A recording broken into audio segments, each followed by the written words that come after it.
Bible చెప్తుంది. ఒక లోకమంతా సంపాదించుకుని తన ప్రాణమును పోగొట్టుకుంటే వానికి ఏమి ప్రయోజనము? ఒకడు తన ప్రాణమునకు ప్రతిగా ఏమి ఇవ్వగలడు? కానీ వన్ థింగ్, పౌలు భక్తుడు క్రీస్తును సంపాదించుకున్నాడు. మేము క్రీస్తును సంపాదించుకున్నాం. నువ్వు క్రీస్తును సంపాదించుకున్నావా? నువ్వు క్రీస్తును సంపాదించుకుంటే ఈ లోకంలో జీవమార్గం ఉంది, సంపూర్ణ సంతోషం ఉంది, నిత్య సుఖం ఉంది. ఈ లోకాన్ని ముగిస్తే స్వర్గరాజ్యం నీ కొరకు ఎదురు చూస్తూ ఉన్నటువంటిది ఉంది.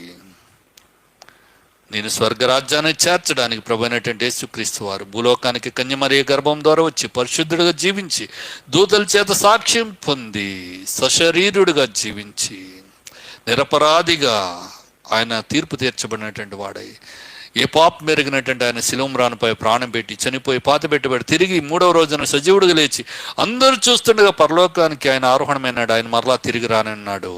నిన్ను నన్ను తీసుకువెళ్ళ